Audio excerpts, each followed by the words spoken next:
How's it going, everyone? So in this video, we will be doing the Kegel workout. Before I get started, please subscribe to my channel if you guys haven't already. I do appreciate the support. It helps my channel grow. Also, please follow me on Instagram at DylanBerg999. So the exercise that we will be doing today is going to be squat holds. We're not going to be doing them on the wall. We're just going to be doing them regular on the floor. And we're going to be doing them for 10 seconds. So let's get started right now. So this position, we're going to hold it for 10 seconds. Just letting you guys know, I did play competitive baseball for 15 years. I was a catcher, mainly a pitcher, but I did my main position, pitcher, catcher, third base. So catcher in baseball, you hold that position for like 2-3 hours as you're playing your game. So I can hold that position all day long, you guys.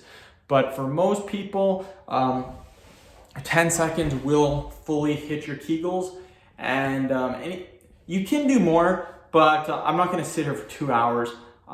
10 seconds is more than enough in my opinion. But yeah, again, I could do it for as long as possible. It doesn't hurt my legs, doesn't hurt my knees. But again, the point is to hit our kegels, you guys.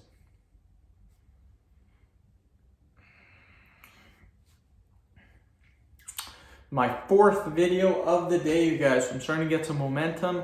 I found sometimes the first video or two to make are kind of, sometimes you just don't want to make videos. Most of the time, though, 90% of the time, I'm like, go, make videos. And sometimes I'm just like, But that's how it is. You push through and you get it done. Okay, another 10 seconds. Because honestly, if I only made videos when I felt amazing, then a lot of times I wouldn't make videos. That's kind of the same as working out. You're not going to be feeling 100% every time you work out. There's going to be days where you're at like 20% and you don't want to do it, but you still get in and you do it. And that's how I was for 10 years lifting weights. And yeah, I mean, that's kind of the dedication you have to have, and then I'm putting that same dedication in to making videos for you guys. So I am scheduling my videos now, which makes it super easy. I'm never going to run out of videos because I always have 3 going and I'm always staying ahead of the game. So I find that amazing. I love that. Okay, we'll do it another 10 seconds. And my goal for the new year is to try to keep up with this schedule. With work, if I continue to do my job, the current job I'm at, which I think I will, in the summertime, it gets a little bit harder because the work is kind of seasonal kind of stuff. So in the summer, it's a little more busy at my job. So making 9 videos per day, spending 2.5-3 hours on YouTube might not work in the summertime. Plus, that is when my medical transcriptionist course is ending. It's ending in June. So in June, I have to have 3 hours per day for my practicum. So definitely won't be able to do 3 hours of practicum and 3 hours of YouTube. Can't do that. Plus work. I would need 6 hours of free time after work. And again, during the summertime in my work, it's a little bit busier. So you might not get off till later. So that's more than 10 seconds. So yeah, but once the transcription is done, my course is done, that frees up a ton of time. And again, I have been thinking about it. A part of me really wants to do it, a part of me really doesn't. So what's probably going to happen is that when I do finish doing my job, then I probably will try out the transcription job. Probably try it out for 3 months, see how it goes. If I love it, keep doing it. If I absolutely hate it, then I just won't do it. I'll find something else. So I would like to enjoy it though. A part of me really wants to be able to do that because I really want to have a career, something that I do that's like a good job that I am kind of interested in. I like doing medical transcriptionist because it does have to do with the body. It is medical terms, so it is fun. I do think it's fun, but right now I think it would be funner when you're getting paid, because you get paid per line.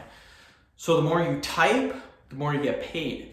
But the thing is, doing it,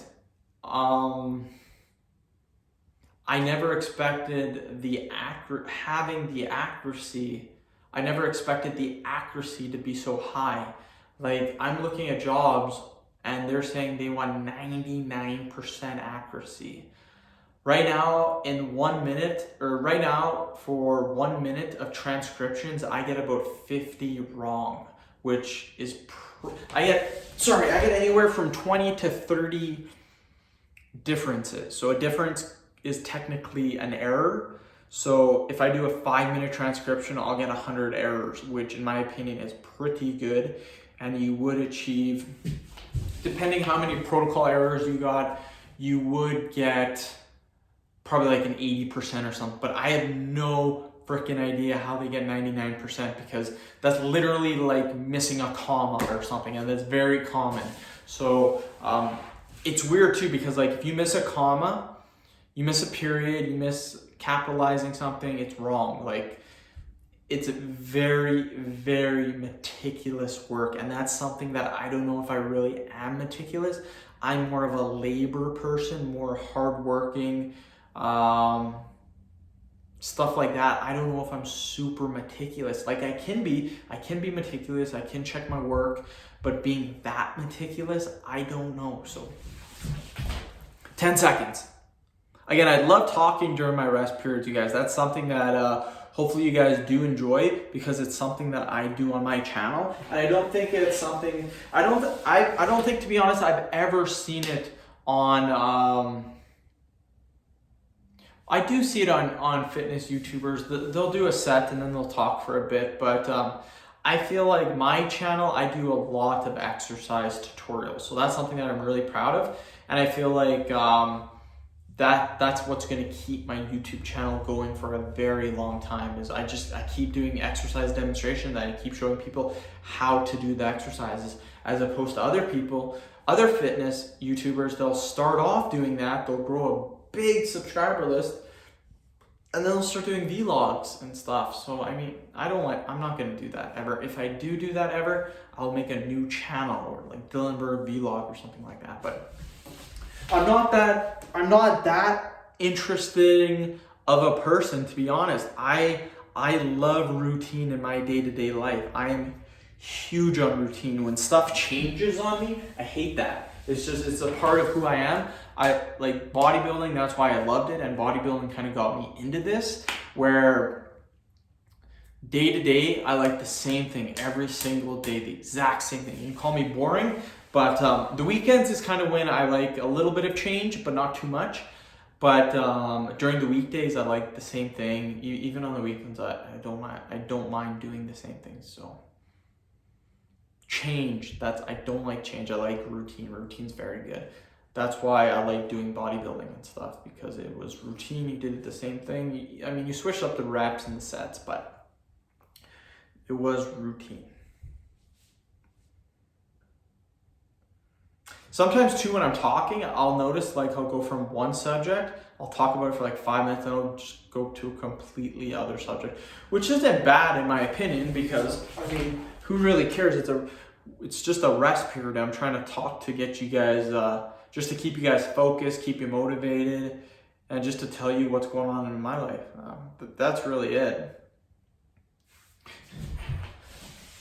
Okay, that is the end of the workout. Squat holds, I love doing squat holds. I could do those all day, you guys. Like I said, I played baseball for 15 years competitively, and I mean, we did that. You caught for 2 to 3 hours. When you're the catcher, 2 to 3 hours, easy. So love doing that exercise, can do it all the time.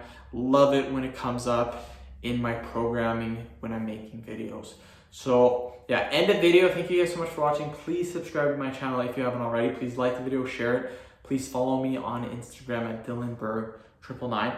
Comment below too. Let me know how you guys like my talking during the rest periods. Do you guys think I'm interesting? Do you think I'm boring? Do you think it's stupid? Just comment below. Love to hear what you guys have to think. Thank you.